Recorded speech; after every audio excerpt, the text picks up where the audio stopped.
back to another episode of Thompson Hine's Environmental Laws podcasts, where we cover current topics in environmental, health, and safety laws in the United States from the perspective of Thompson Hine attorneys, the regulated community, regulators, and special guests. As a reminder, LAWS stands for Land, Air, Water, and Safety. My name is Joel Eagle. I'm a partner in Thompson Hine's Environmental Practice Group in Cleveland. And today I'm joined by my colleague, Ashley Kirk, who's with me in the studio, and a very special guest that Ashley will introduce. Ashley, hello. Hey, Joel, thanks. I'm happy to be here. As Joel said, I'm Ashley Kirk, an associate in Thompson Hine's Cleveland office. On today's episode, we're going to dig into the topic of the phase down and regulation of HFCs, or hydrofluorocarbons. Joel and I are excited to be joined by Alex Sadvari. Alex is an environmental lawyer and partner in Gowling's Toronto office.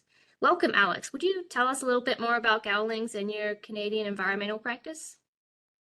Thanks so much, Ashley and Joel, for inviting me to join you today. I'd be happy to tell you a bit more about my practice. So as you noted, I'm based in Toronto, Canada, but Gowling has offices all over the world, except in the United States, which allows us to partner with excellent law firms like yours. So thank you.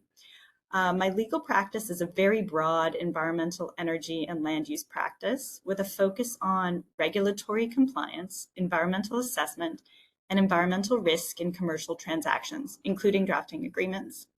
I provide legal advice to clients on a wide variety of matters, including Canadian import and export requirements, transportation of dangerous goods, endangered species permits, vehicle emissions requirements, and regulated and unregulated carbon markets.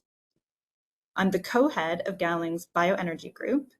I'm also on the board of directors of the Canadian Biogas Association and have worked on many renewable energy projects, including renewable natural gas, wind, and solar projects. One of the cross-border issues I've worked on are HFCs, including with Thompson Hine, and that's what we're talking about today. So I'm very excited to be here. Thanks, Alex. And we're especially interested to have you here today to discuss HFCs because the phase down of HFCs was initially prompted by an international agreement to reduce global production and consumption of HFCs. This was known as the Kigali Amendment to the Montreal Protocol. This Kigali Amendment was adopted and ratified in both the US and Canada. Before I ask you both about how this global policy is being implemented in the US and Canada, Joel, would you tell us a little bit about the policy behind curbing the use of HFCs? And what are HFCs used for, and why are countries around the world phasing them out? Sure. Well, let's start with what HFCs are, and then we'll understand why countries around the world are phasing them out. So HFCs are hydrofluorocarbons. These are man-made chemicals. They are widely used throughout the world. They are a type of refrigerant. They're in all of our homes. They're in our cars. There are commercial air conditioning refrigerants in refrigerators and freezers, in our car ACs.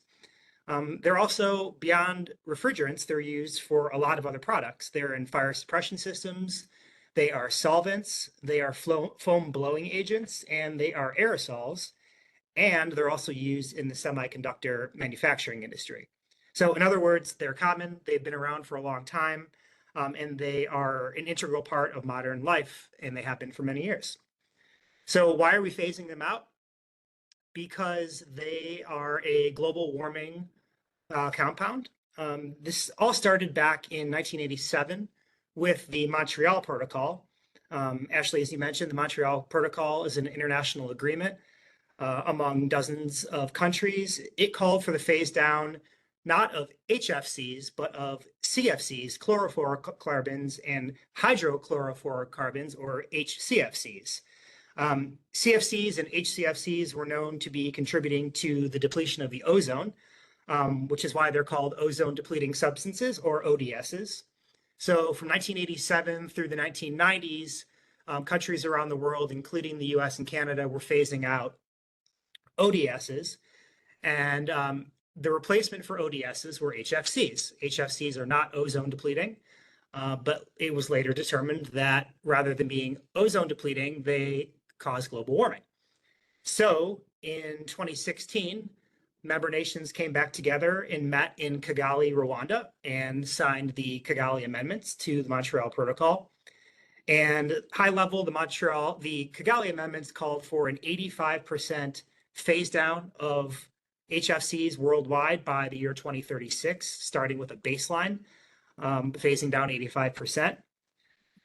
So that's where we are today. From that point on, countries like the US and Canada had to decide how they were going to implement the Kigali Amendment. The United States began implementing the Kigali Amendment with a law that we're going to talk about in a moment, but they actually didn't ratify the Kigali Amendment until after they signed this law. But one more thing about HFCs, how are they a global warming compound? So we compare global warming compounds to CO2, carbon dioxide, which has a global warming potential or a GWP of 1. So anything compared to the GWP of 1, for example, something that is a 2 would have twice the global warming potential. Some of the HFCs have high global warming potentials. One of the most common HFCs is 134A. And HFC 134A has a global warming potential of 1,430, meaning that the greenhouse gas effect is 1,430 times that of CO2. And the highest HFC, or the HFC with the highest global warming potential, is HFC 23 with a global warming potential of 14,800. Wow, thanks, Joe. So this is definitely an important topic, especially as we look at regulating climate change. Before we ask Alex about the Canadian system, can you just briefly describe how the US is achieving this phase down? Yeah, so in 2020, in December of 2020, the US Congress passed and the president signed into law the American Innovation and Manufacturing Act, or the AIM Act. The AIM Act is implementing the Kigali Amendment by requiring the 85% phase down from historic baselines, and that phase down will end in 2036, and I'll talk about that in a moment. The AIM Act covers 18 separate HFCs with global warming potentials ranging on the high end of 14,800, as I mentioned, for HFC 23, down to HFC 152, which has a GWP of 53. The AIM Act has 3 main components and requires EPA to establish regulations to implement these 3 components. Component number 1 is the phase down, which we're going to talk most about today. Component number 2 is the technology transition program, which is essentially substituting through restrictions HFCs in specific sectors. And the third category is maximizing the reclamation and minimizing releases of HFCs from equipment. So the way I like to think about the phase down is the total allocation of HFCs that are allowed is a big pie. So you start with a pie, and that's the amount of HFC production and imports that are allowed. And parties that produce and import HFCs are allocated allowances by EPA. And each of those allocations for the separate companies is a slice of the pie.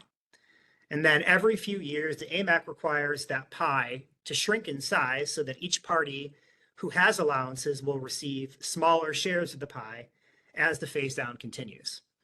So the first step down of the phase down was from 2020 to 2023, which required a 10% phase down in the total allocations.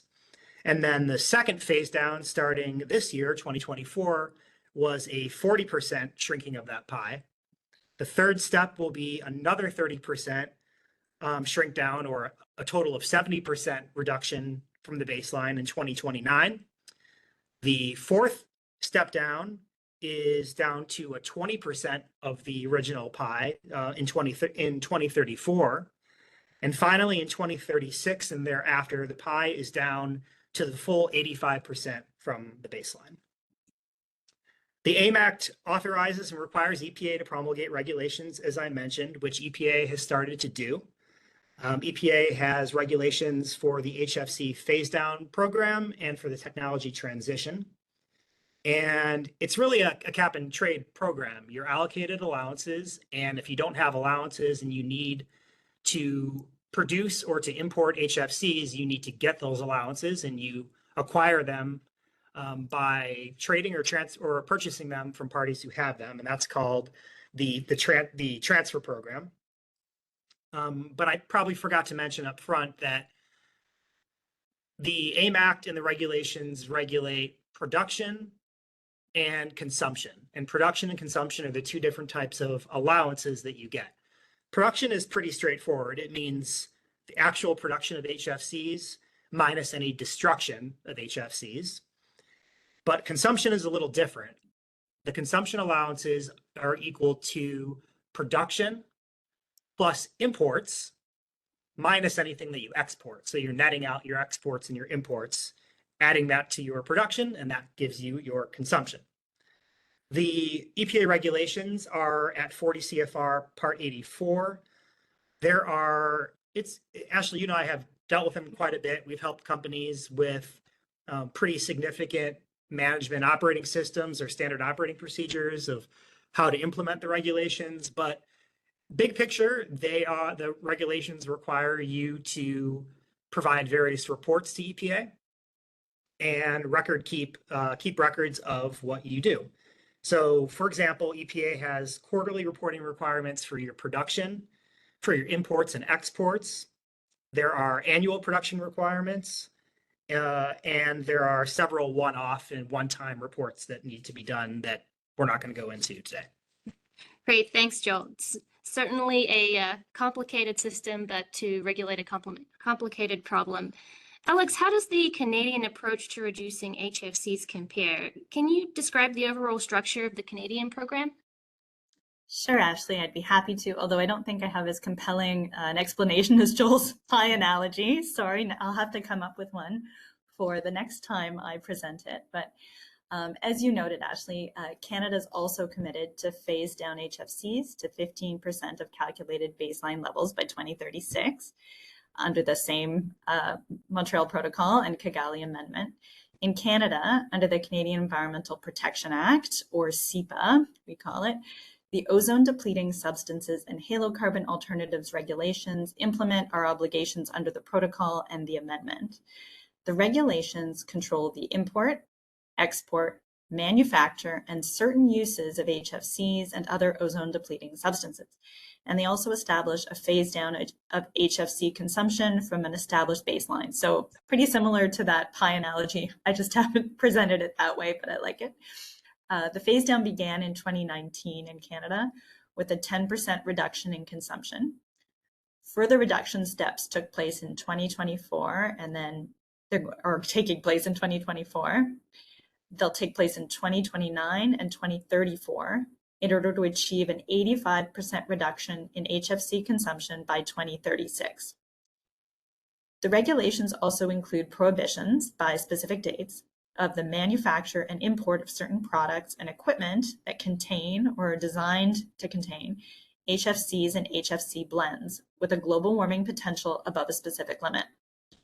In many cases, it's necessary to obtain a specific authorization issued under the regulations by Environment and Climate Change Canada, or we like to call them ECCC because it's a long name, and that's our federal regulatory authority over the environment, in order to import, export, or manufacture HFCs or products containing HFCs.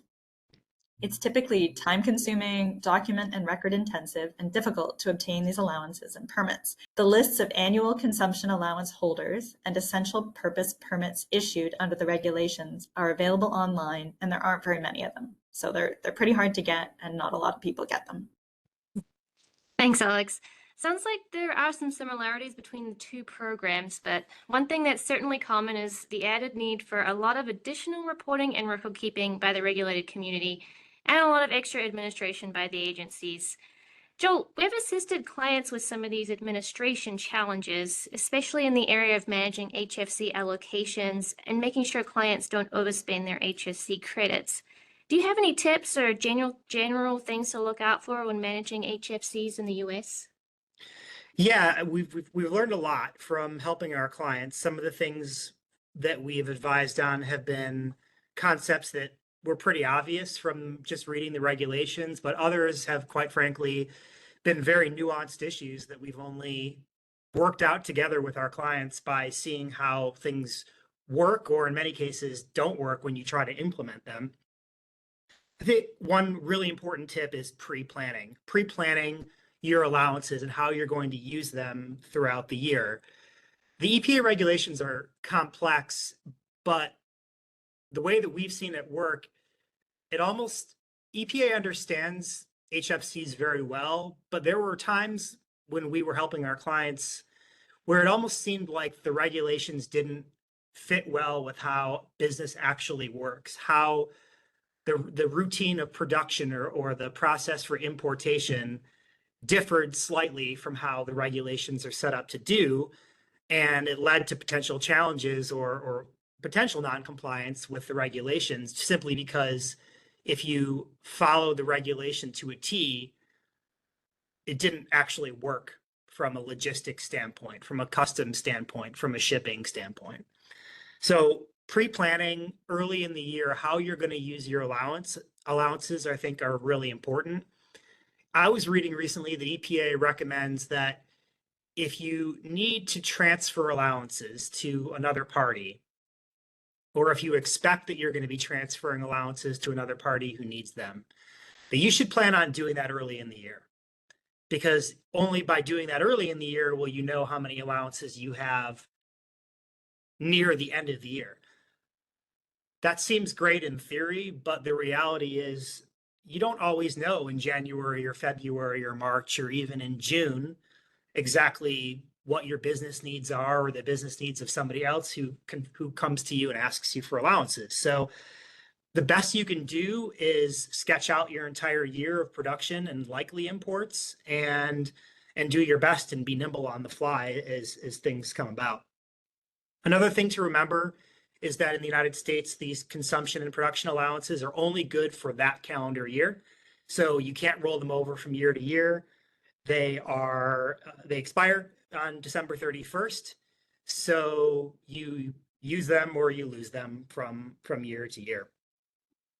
One other thing that comes up occasionally is under the AIM Act and the EPA regulations, they set up something called application-specific allowances, which instead of allowances given to a company for production or import, these are actually allowances that are given to very special industries for the use of the HFCs.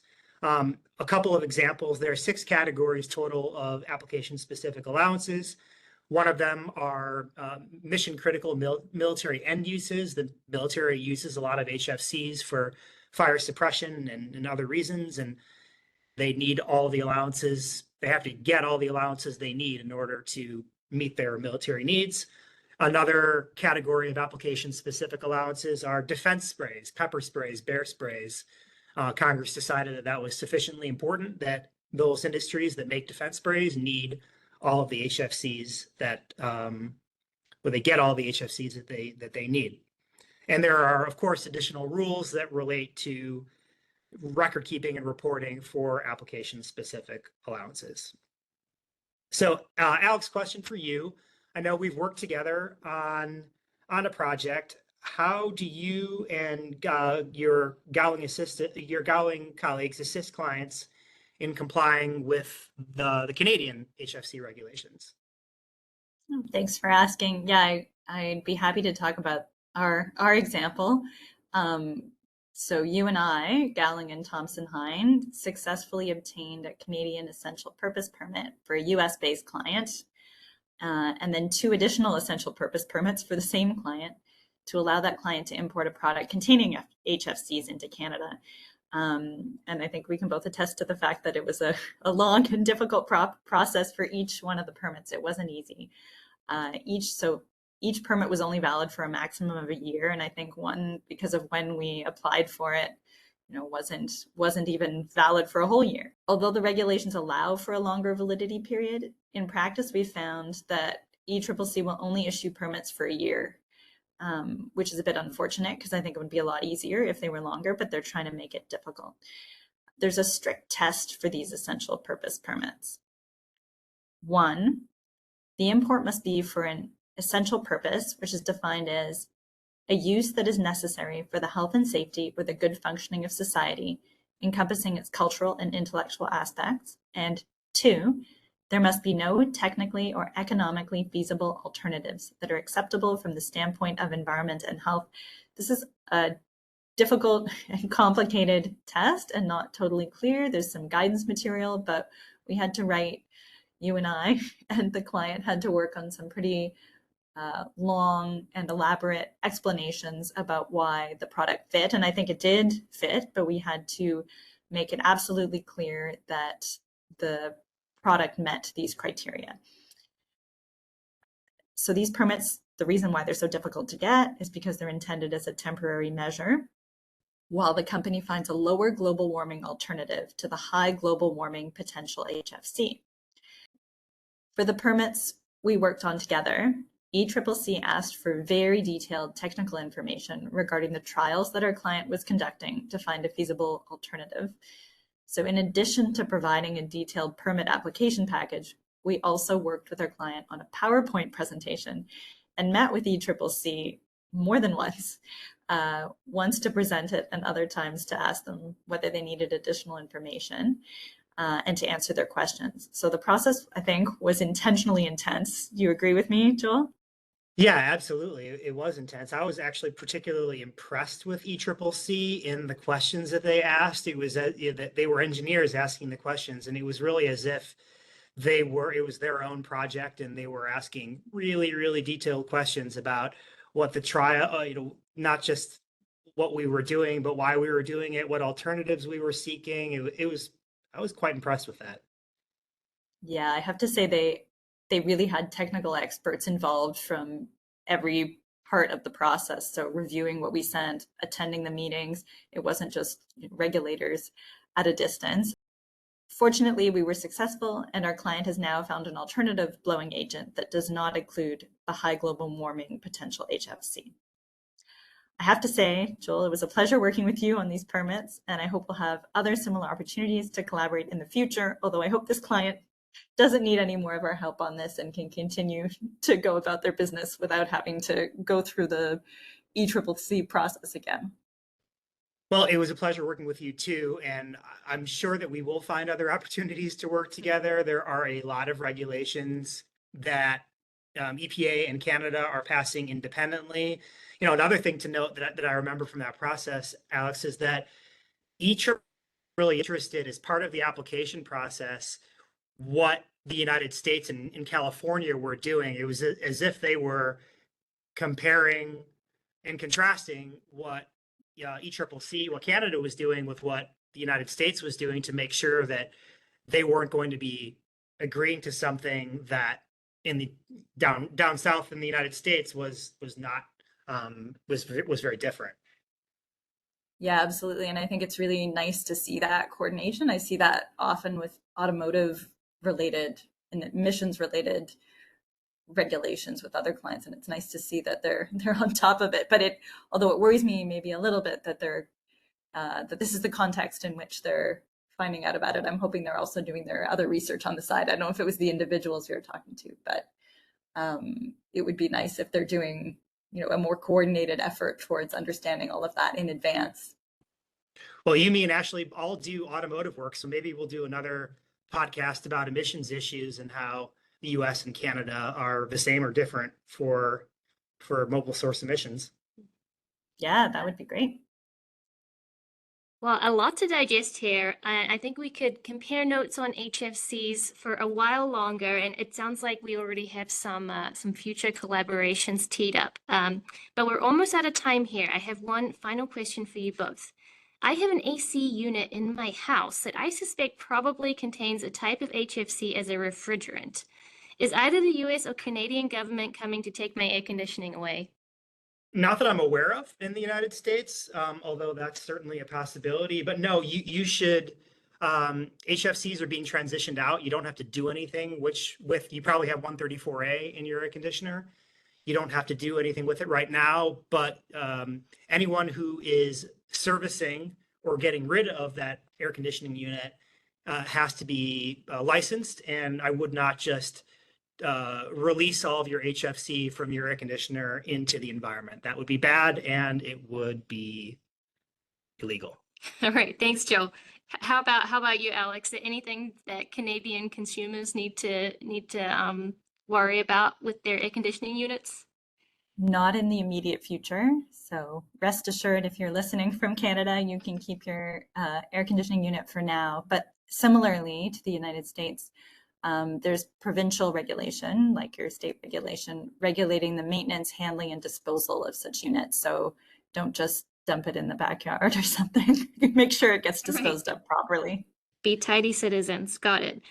Thanks, Alex and Joe, for taking some time today to talk about HFCs. As the regulations continue in the US and Canada, we might just have to come back for another talk. All right. Well, this concludes another episode of Thompson Hine's Environmental Laws podcast. If you have questions or have a request for a topic that you'd like to hear addressed in a future episode, you can send an email to me, Joel Eagle, at joel.eagle@thompsonhine.com. If you'd like to learn more about Thompson Hine's Environmental Practice Group, you can visit us at thompsonhine.com. With approximately 400 lawyers and 8 offices, Thompson Hine is a full-service business law firm recognized for innovation in client services. And as a reminder, this podcast is for informational purposes only. It provides general information and not legal advice or opinions regarding specific facts. You may not edit, modify, or redistribute this podcast without permission. Thanks so much for listening today. Be well, everyone, and we will talk to you soon.